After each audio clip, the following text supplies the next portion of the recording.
I never thought my motorcycle would cause this much chaos in my own neighborhood. One woman, one rule book, and a son who thought my Harley should be his. The letters started coming. The fines piled up, and then 2 police cars pulled onto my street. Their lights flashed red and blue, but what happened next, no one saw coming. Welcome back to HOA Chaos, where suburban rules turn into suburban wars. My name is Mike. I'm just an ordinary guy living in a picture-perfect neighborhood in Texas. I work in construction. I mind my own business. And on weekends, I ride my Harley. But when the HOA decided my bike didn't belong here, everything changed. I told you already. My name is Mike. I live in a quiet little neighborhood in Texas. At least, it looks quiet from the outside. Green lawns, white fences, kids riding bikes, people waving hello while hiding their true feelings inside. That's suburbia. And in the middle of all this peace, there's me. Just a guy who loves his Harley every weekend. I take it out, polish the chrome until it blinds you in the sun, ride down empty country roads, wind in my face, engine roaring like freedom itself. To me, that Harley is not just a bike. It's a piece of my soul. But to my HOA, it became their favorite weapon. It started with her, the woman everyone calls Karen, though her real name is Linda. She's the president of our HOA. Blonde hair that looks like it's been ironed flat, pink button-up shirts, and a smile so fake you could hear the plastic crack. She walks around the block like she owns it, notebook in hand, ready to write down anything that doesn't fit her vision of perfect suburbia. At first, she ignored me. Maybe she thought I'd fall in line on my own. Maybe she was waiting for the right moment to strike. But the day she saw my Harley in the driveway, everything changed. I remember it clear as day. I was bent over, polishing the gas tank. When her shadow fell over me, I looked up, and there she was, with her son standing right beside her. He's in his 20s, skinny jeans, smug look on his face, like he already owned everything his mom touched. And she said it. "You know, that bike doesn't belong here." I laughed. Thought she was joking, but she didn't laugh. Her son just grinned and said, "I'd take care of it better than you do." That's when Karen leaned closer, her voice sharp as broken glass. "Hand it over. My son deserves it more than you. You don't fit the image of this community anyway." I thought it was some sick joke. Who in their right mind demands a man's Harley for her spoiled son? But this wasn't just about the bike. This was about power, control, and the twisted little games people play when they think the rules are on their side. I shook my head, told her she was crazy, and that was when her eyes changed. No smile, no politeness, just pure hate. She muttered something about filing a complaint and walked away. Her son followed her, still staring at my Harley like it was already his. I should have ignored it, but with HOA Karens, you never ignore, because ignoring them only makes them come back stronger. The first letter showed up the next week. Violation notice, unauthorized vehicle in driveway. I laughed when I read it, because motorcycles aren't even against the rules, but Karen knew that. She was testing me, seeing if I'd bend. I didn't. Then came the second letter. Noise complaint. Motorcycle disturbing peace. Funny thing was, I hadn't even started the engine that whole week. So who complained? Yeah, you guessed it. She did. I started getting fines in the mail. $50 here, $100 there, piling up for things I never did. Every time I passed her house, I could see her peeking through the blinds, watching, waiting. It was like living in some bad reality show, except I couldn't just change a channel, and the notes, oh the notes, slipped under my door at night. Sell the bike or face consequences. Your kind doesn't belong here. Not signed, but I knew whose handwriting it was. Karen's neat little cursive, the kind you only see from someone who's been writing complaint letters their whole life. I told my neighbors about it. Most of them just shrugged, whispered, "Be careful, she runs this place." Nobody wanted to stand up to her, because if you did, suddenly your lawn wasn't green enough, your mailbox wasn't straight enough, your trash cans weren't pulled in fast enough. She had the power to make your life miserable, and she knew it. But me, I wasn't raised to bow down to bullies, so I kept parking my Harley in the driveway, kept polishing it in the sun, kept riding it on weekends, and every time I did, her face got tighter, her son's grin got wider, and I knew the storm was coming.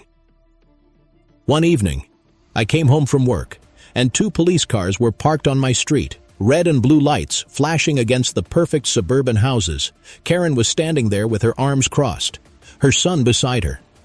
Pointing at my bike, she waved the officers over like she had just caught a criminal in the act, and in that moment, standing on my own driveway with cops walking toward me, I realized this wasn't just a petty fight anymore. This was war. The police walked toward me, slow and serious, their hands resting near their belts. Karen stood behind them like a queen watching her guards, her son smirking like he had already won. One officer cleared his throat and said, "Sir, we've received multiple complaints about your motorcycle." I just stood there, wiping grease off my hands, trying not to laugh. Complaints about a Harley parked in my own driveway. Karen jumped in before I could answer, her voice shrill and sharp. "He revs that bike at night. He scares the children. He speeds through the neighborhood. He even threatened me." Every word she said was a lie, but the cops wrote it down like gospel. Her son added fuel. "Yeah, officers, I saw him. My mom is terrified of this guy." I shook my head, calm on the outside, burning on the inside. I asked them to show me proof, noise reports, videos, anything. But the officer said, "Right now we're just here to keep the peace. But you need to understand, this community has rules." Rules, that word again. The HOA's favorite weapon. I wanted to shout, to tell them she was making it all up, but standing there with red and blue lights flashing, neighbors peeking out from curtains, I realized the truth. In suburbia, appearance matters more than reality, and at that moment, I was the villain in their story. Karen leaned closer to the officers, whispering like a victim. "He keeps that motorcycle as a weapon. I don't feel safe with him here." A weapon? She called my Harley a weapon. The officers looked uneasy, but not at her, at me. As if I was guilty just for existing, they asked me to move the bike into my garage. Not illegal, not required by any rule. But they suggested it strongly. Karen's smile returned when she heard it, like she had won the first battle. Her son even muttered, "Guess I'll be riding it soon anyway." I agreed to move it inside, just to end the scene. But inside, my anger boiled like fire. This wasn't about noise or safety. This was about her wanting power, and her son wanting my Harley. The next week was hell. Every time I started the bike, even in the middle of the day, I saw Karen's blinds move. I saw her son standing in the yard, filming me with his phone, and the letters didn't stop. Now they were bigger, bolder, claiming my motorcycle was illegal under community standards. Funny thing, there was no such rule, but the HOA board, Karen's little army of followers, backed her anyway.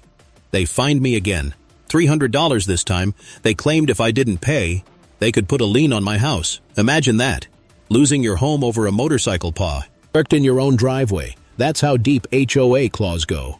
I started documenting everything, every letter, every note, every fake complaint. I even filmed her standing on my property, pointing at my Harley like it was stolen goods, but she didn't care, because she thought the law was on her side. One evening, I heard shouting outside. I opened my door, and there was Karen again, with her son. This time, he had his hands on my bike, running his fingers across the seat, like it already belonged to him. I stormed out and told him to get his hands off. He smirked. "Relax, old man. I'm just checking it out. I'll be riding it soon." That was it. I told them both to get off my property, or I'd call the police this time. Karen laughed in my face. "Go ahead. They already believe me, not you." And she wasn't wrong. The cops had shown whose side they were on, the side of the loudest voice, the side of the HOA. Days turned into weeks. Every morning I woke up wondering what new trick she had planned. A violation notice on my door, a fine in the mailbox, a police car slowly cruising past my house like I was under watch. I felt like a criminal in my own neighborhood, all because I refused to hand over my Harley to her spoiled son. Then came the breaking point. I got a letter marked "Final Warning."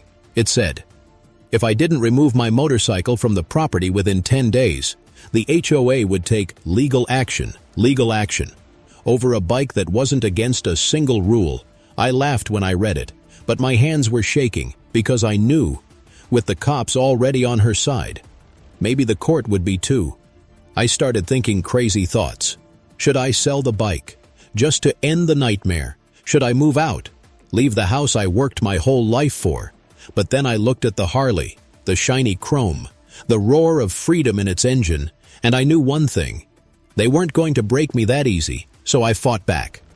I filed complaints of my own, against her, harassment, trespassing, false reports. I sent copies of every letter and note to the city. I even started recording my rides, showing the bike was never too loud, never dangerous. And then, something happened I didn't expect. A neighbor came to my door. He looked nervous, but he handed me an envelope. Inside were copies of emails between Karen and the rest of the board. She was plotting against me, bragging about how she'd teach me a lesson and get that bike for her son. It was all in writing. Her own words betraying her. I finally had proof, real proof. But the question was, would it be enough? Because in this neighborhood, the truth didn't always matter. The HOA twisted reality to fit their story, and the police. They had already chosen a side once before. So I had to be smart. I had to play the long game. I started planning. Compliance. Revenge by compliance. I would follow every single rule to the letter. Perfect lawn, perfect mailbox, perfect trash can. So when they tried to find me again, it would all crumble in court. And while I planned my revenge, I kept riding my Harley, louder than ever, slower past her house, letting the rumble shake her windows, because deep down, I knew something she didn't.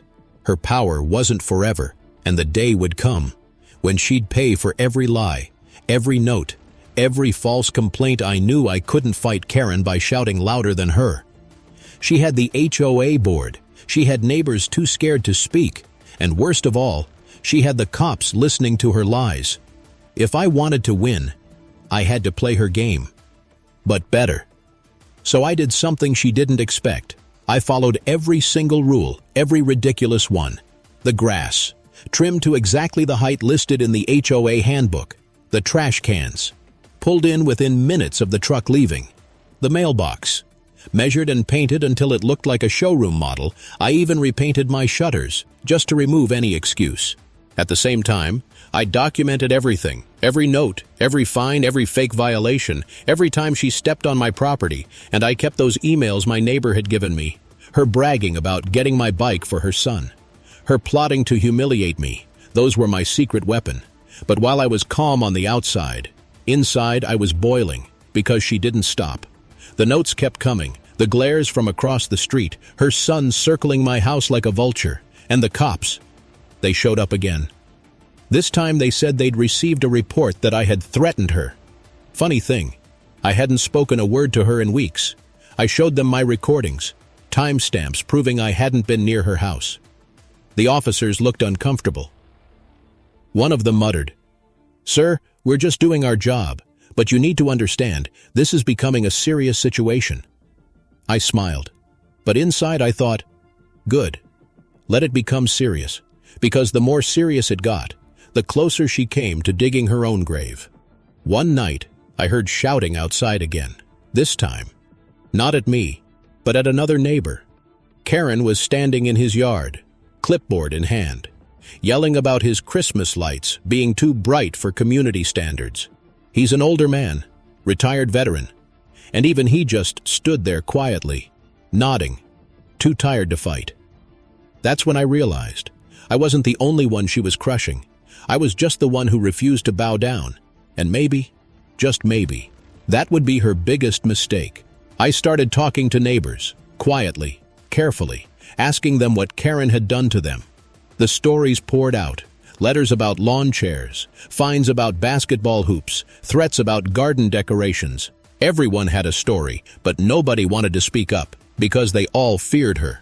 So I made them a promise. I said, "I'll take the hits for now, but when the time comes, you'll see her fall." That gave me fuel every time I oaked at my Harley. I told myself this isn't just for me anymore. It's for everyone she bullied, everyone she silenced. A week later, the HOA held a board meeting. Karen was there at the front, gavel in hand, smug smile on her face. Her son sat beside her like a prince waiting for his throne. I walked in late, on purpose, and all eyes turned toward me. Karen grinned. "Oh, look who decided to join us. The man who thinks he's above the rules." I didn't answer. I just sat down, calm, waiting. She brought up community safety first. And of course, pointed straight at me. "The motorcycle is dangerous. He revs it at night. Children are afraid. We need stronger action." The board murmured, nodding along. But then, I pulled out my stack of papers, every letter, every fine, every fake complaint. And finally, those emails. I read them aloud, word for word. Karen bragging about taking my Harley for her son. Karen admitting the complaints were fake. Karen laughing about teaching me a lesson. The room went silent. Her smile cracked. Her son shifted uncomfortably in his seat. One board member cleared his throat. "Linda, is this true?" She stammered, denied it, claimed the emails were fake, but the neighbor who gave them to me stood up. He confirmed everything, and in that moment, her empire of fear began to shake. But Karen wasn't finished. She slammed the gavel, shouted that I was harassing her, that I had invaded her privacy by reading personal emails. She even tried to spin it, claiming I was the bully. The irony was almost funny. Almost. The board decided to review the evidence. But I could see it in their faces. For the first time, they doubted her. And doubt is poison to a dictator. The next day, things escalated again. Police at my door. Karen had filed another complaint, this time claiming I had threatened to burn down her house. Ridiculous. But still, the cops showed up. I played them recordings. From the exact night she claimed it happened, I showed them I wasn't anywhere near her property. They had no choice but to leave. And I noticed something. This time, they didn't look at me like a criminal. They looked at her house before leaving, like maybe, just maybe. They were starting to see the truth. But Karen didn't stop. She doubled down. More notes, more lies, more threats of legal action. Her son even cornered me at the mailbox one morning. "You know you're not gonna win, right? My mom gets what she wants, one way or another." I looked him straight in the eye and said, "Not this time." And I meant it, because by then, I had started talking to a lawyer. I showed him everything, the fake fines, the harassment, the police reports, the emails. He smiled and said, "Looks like she's building your case for you." For the first time in months, I felt hope. But with hope came risk, because cornered animals are the most dangerous, and Karen was cornered now. She started knocking on neighbors' doors, spreading lies about me, saying I was unstable, saying I was violent, trying to turn the whole street against me. Some believed her, some didn't, but the tide was turning, because the more she shouted, the more obvious her desperation became. And through it all, my Harley stood there in the driveway, shiny, loud, untouchable. The bike she wanted so badly became the symbol of everything she couldn't control. The night before the next board meeting, I stood in my garage, polishing the chrome. I thought about all the months of lies, the fines, the notes, the police cars. I thought about every neighbor too afraid to fight her. And I thought about her son, believing he'd ride my Harley one day. That's when I made a promise to myself. No matter what, she would not win. Not this time. The night before the next HOA meeting, I barely slept. I kept replaying everything in my head. The lies, the police cars, the smug look on her son's face every time he thought he was winning. And deep down, I knew this meeting wasn't just another argument. It was going to be war. When I walked into the clubhouse, the room felt heavier than usual. Neighbors filled the chairs, whispering behind cupped hands. Some looked at me with sympathy, others with suspicion. And at the front sat Karen, her hair sprayed stiff, her pink blouse brighter than the neon exit sign behind her. Her son lounged beside her, legs spread wide, chewing gum like he owned the place. The gavel slammed down. "Order," she said. Smiling that tight-lipped smile she always wore when she thought victory was near, she launched straight into it. Item 1. Community safety concerns. related to a certain resident and his dangerous vehicle. All eyes turned to me. She pulled out a stack of papers, waving them in the air like holy scripture. These are complaints from multiple residents about noise, safety, and threats. Her voice rose with each word, until she almost sounded hysterical, and then she pointed at me. "This man is a danger to our neighborhood." The room buzzed with murmurs. Her son smirked, nodding along, like he was watching his mom crush another victim. But I was ready. I stood slowly, calm, deliberate, holding my own folder of papers. I didn't raise my voice. I didn't yell. I just read, letter by letter. Fake violation after fake violation. Every fine that had no basis in the HOA handbook. Every note slipped under my door. And finally, the emails. I read her own words out loud. Her laughing about teaching me a lesson. Her promising her son my Harley. Her admitting the complaints were fabricated. The room went silent. You could hear the hum of the old ceiling fan. Neighbors glanced at one another. Some whispering. Some shaking their heads. Karen tried to interrupt, shouting that it was all fake. But then, the neighbor who had given me the emails stood up. He spoke clearly. "I forwarded those messages directly from my account. They're real, and I'm tired of staying quiet." That broke something. The room erupted. Voices rose, people shouting, not at me, but at her. One woman yelled, "She fined me $300 for a flower pot." Another shouted, "She trespassed on my yard to measure my fence." An older man stood up, fists clenched. "She threatened to sue me over a birdhouse." It was chaos. The board members looked panicked for the first time. They weren't nodding along with Karen. They were sweating. Karen banged the gavel, screaming for order. But the louder she screamed, the less anyone listened. Her son jumped up, shouting at the crowd to shut up and respect authority. That only made it worse. Now everyone was yelling at him too, and in the middle of the noise, I stayed silent, because I knew the more she ranted, the more she lost. Finally, one board member raised his voice. "Enough. We need to suspend these accusations until we review all the evidence." It was a diplomatic way of saying, "We don't trust you anymore, Karen." Her face turned red, blotches crawling up her neck. She pointed at me again. "This is harassment. He's manipulating you. He's dangerous." But nobody clapped. Nobody nodded. Her power was slipping right through her hands when the meeting ended. I walked out into the night air, cool breeze on my face, and for the first time in months, I felt lighter. I wasn't free yet, but the cracks in her empire were showing. Of course, she didn't take it quietly. The very next morning, 2 officers were at my door again, same ones as before. Karen stood behind them, crocodile tears running down her cheeks. He threatened me again. He said he'd destroy my house. I didn't even argue. I just pulled out my phone, showed the officers my time-stamped recordings from that evening, me in my garage, polishing the Harley, not saying a word to anyone. The cops exchanged a look. One of them sighed. "Ma'am, none of this lines up with the evidence." For the first time, they didn't scold me. They scolded her. Karen's face twisted, shock and rage mixing together. She stammered, tried to insist, but the officers warned, he said, her about filing false reports. And then, they drove away without saying another word to me. That was the moment I knew. Her lies were finally catching up to her, but she still had one weapon left: fear. She started spreading rumors.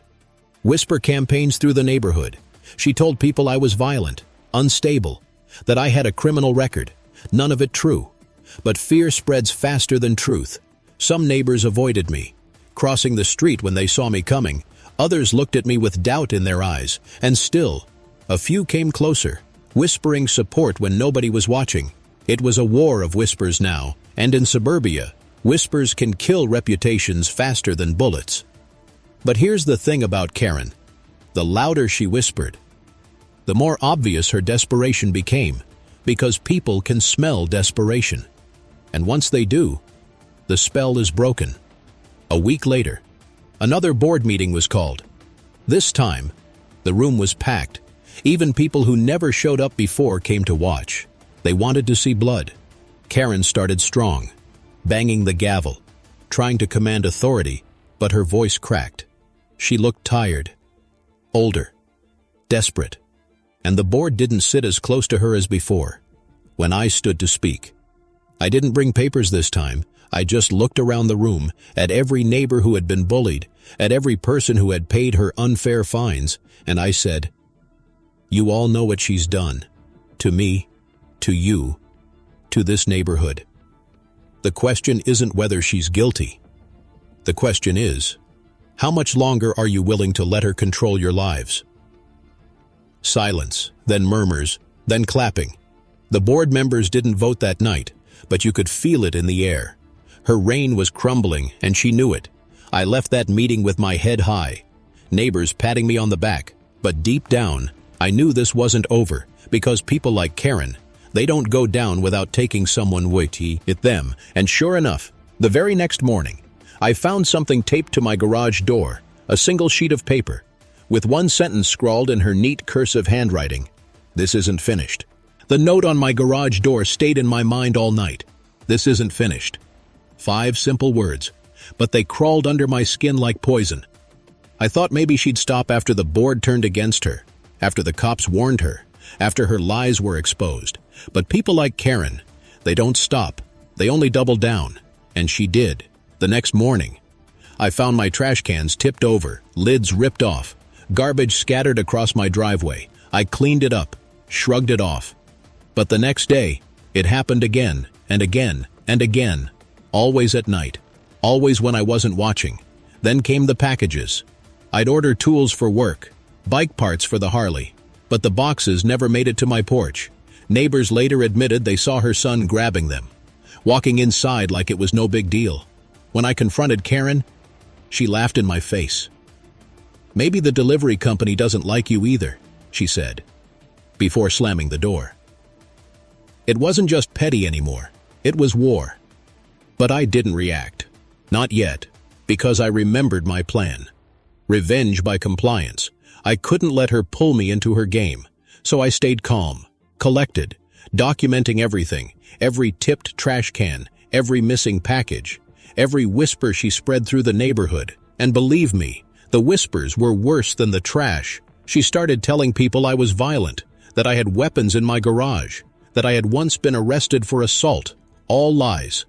But in suburbia, perception is reality. Some neighbors avoided me completely. Mothers pulled their kids closer when I walked by. One even crossed the street rather than share the sidewalk. That hurt more than I expected. I wasn't just fighting for my Harley anymore. I was fighting for my name. Then one night, it escalated again. I woke up to flashing lights outside, 2 police cars. Again, I walked out, tired, angry, and there she was, standing in the middle of the street. Fake tears, doctor, dripping down her face. "He threatened to kill me," she shouted at the officers, pointing at me like I was a monster. Her son stood behind her, arms crossed, smirking like always. I stayed calm, showed the officers my cameras, time-stamped footage of me asleep in bed at the exact hour she claimed I threatened her. The cops reviewed it, whispered to each other, then turned to her. "Ma'am, this doesn't line up." Again, her face twisted, red with rage. She screamed at them, at me, at the entire street. But the more she screamed, the less anyone believed her. And for the first time, I saw it in the cops' eyes. They didn't see me as the problem anymore. They saw her. But that made her even more dangerous. The next morning, I found a nail in my driveway. Not just one, dozens, sprinkled like confetti. If I hadn't noticed, I would have driven my Harley right over them, blown tires. Maybe worse. That was no accident. That was attempted sabotage. I gathered the nails in a bag, labeled it with the date, kept it as evidence, because I knew the day was coming when I'd need to show everything. And when that day came, I'd bury her in her own lies. But here's the part that surprised me. Some neighbors began to change. They saw the cops show up again and again, but leave without taking me. They saw Karen screaming, red-faced, veins popping in her neck. They started whispering a new story, that maybe, just maybe, I wasn't the villain after all. One by one, They began approaching me quietly, a nod at the mailbox, a whispered "hang in there" at the grocery store. Even the retired veteran down the street said, "You're not alone anymore." It wasn't much, but it was enough. Enough to remind me that the neighborhood wasn't hers alone. Then came the breaking point. Another HOA meeting, but this time, it wasn't called by her. It was called by the board when I walked into the clubhouse. The energy was different, tense, buzzing. Karen sat at the front again, but she looked smaller this time. Her son wasn't smirking. He was fidgeting, and the board members didn't sit beside her. They sat apart. Distance that spoke louder than words. The president of the board stood up. "Not Karen." He cleared his throat. "Tonight we need to address repeated issues of misconduct and harassment by our own HOA leadership." The room gasped. Karen jumped up, shouting, "This is ridiculous! This is an attack! He's manipulating all of you!" She pointed at me again, but nobody clapped. Nobody cheered. Even her son looked pale. The board read through the evidence, not just mine, but from other neighbors too. Stories of fines, threats, trespassing. They read the emails I had given them. Karen's own words, and with each word, her grip slipped further away. Finally, the president said it. "We are voting to remove Linda from her position as HOA president, effective immediately." The room erupted. Some clapped, some cheered, some just sat in stunned silence. But me, I stayed quiet, because I knew better. This wasn't over. Not yet. Karen's face was pure fury. Her son shouted curses, stormed out of the room, and she pointed at me one last time.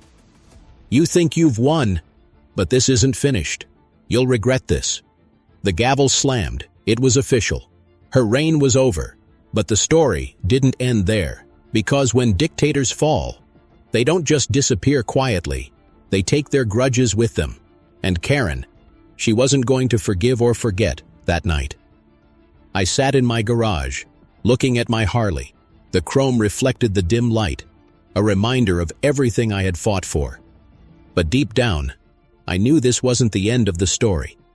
It was just the beginning of a darker chapter, because Karen no longer had the board, she no longer had the gavel, she no longer had official power, but she still had anger. And sometimes, anger is the most dangerous weapon of all. When the gavel came down and Karen lost her title as HOA president, the neighborhood breathed a sigh of relief. People thought it was over, that the nightmare had ended, that life could go back to normal. But I knew better, because power doesn't just vanish. It leaves scars. And people like Karen, they don't walk away quietly. They claw. They bite. They scratch until their last breath. At first, it seemed calm. No more violation letters, no more fines, no more HOA meetings filled with her voice echoing like poison in the walls.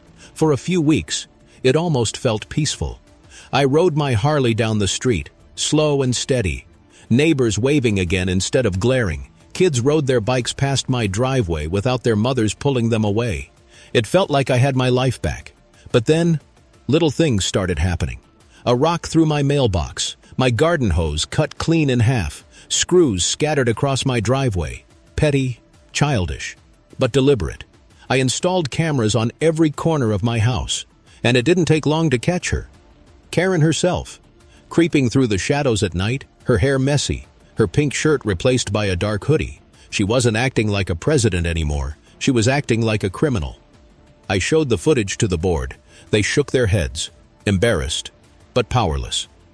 "She's no longer our responsibility," they told me, which was their polite way of saying, "You're on your own." So I called the police. They came, watched the footage, nodded. But their words were empty. Without catching her in the act, our hands are tied.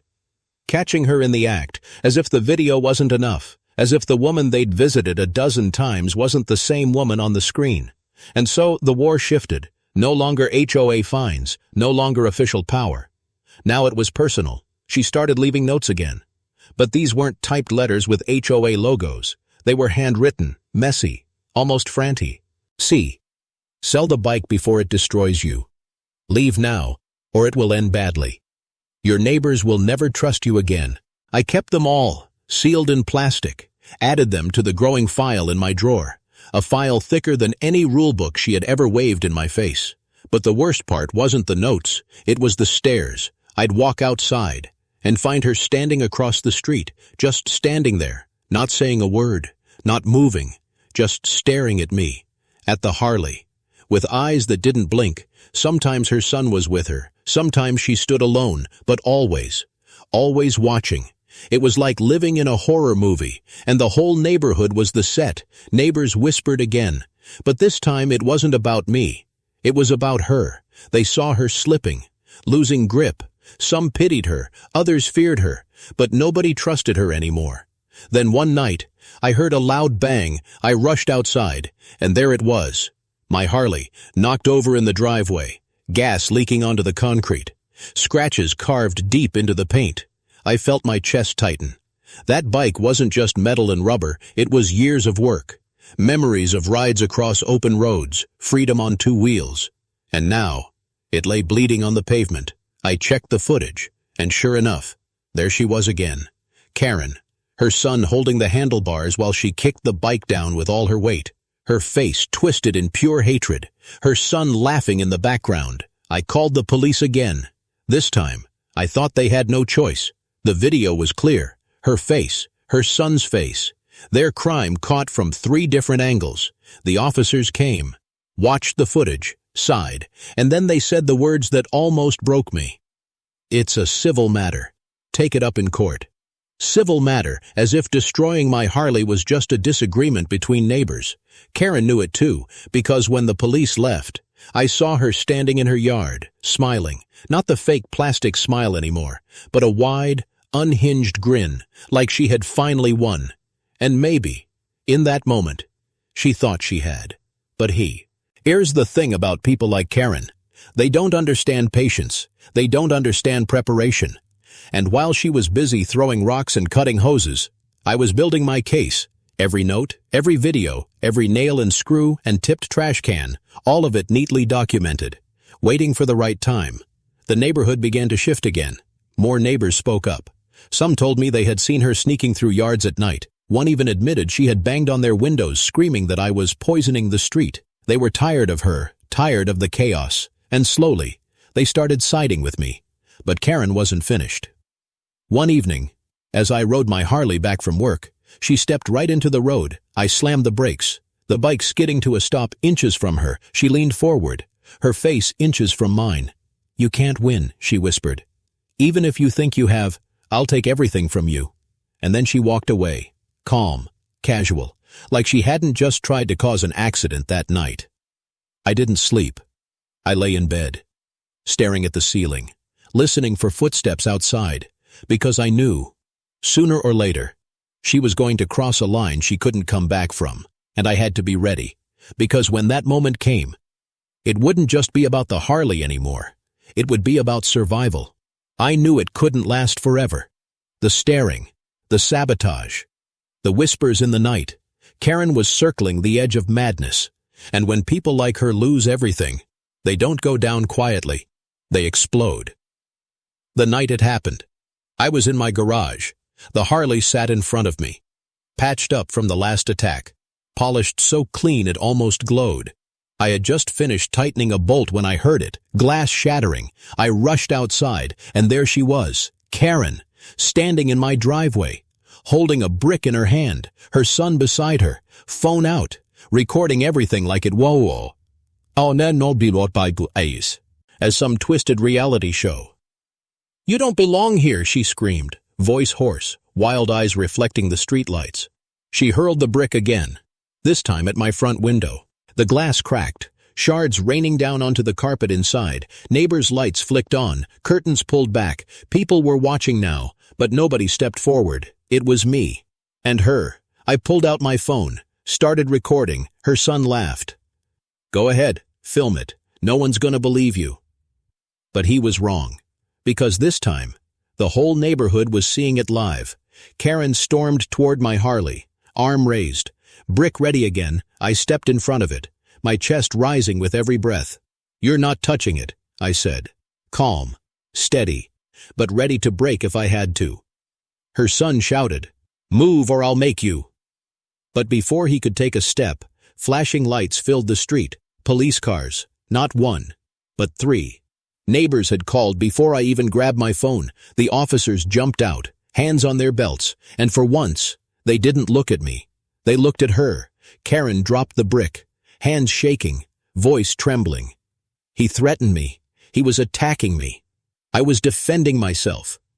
The same lies, the same script, but this time, nobody bought it, because the officers had seen the footage before, because the neighbors were standing outside, whispering about what they just witnessed, because my cameras were still rolling, capturing everything in crystal clarity. One officer turned to me. "Sir, do you want to press charges?" The silence that followed was heavy. Karen's face went pale. Her son's smirk vanished, and I took a deep breath. "Yes," I said. The officers moved quickly. Cuffs clicked around her wrists. She screamed, cried, begged them to stop. "This is my neighborhood. I run this street. You can't do this to me." But they could, and they did. Her son shouted at them, tried to block the squad car. They pushed him aside, warning him he'd be next if he didn't back off. And just like that, the queen of the HOA was shoved into the back seat of a police car, her kingdom reduced to broken glass on my driveway. The neighborhood stood frozen, some in shock, some in relief. Some even clapped quietly as the car pulled away. I didn't clap. I didn't smile.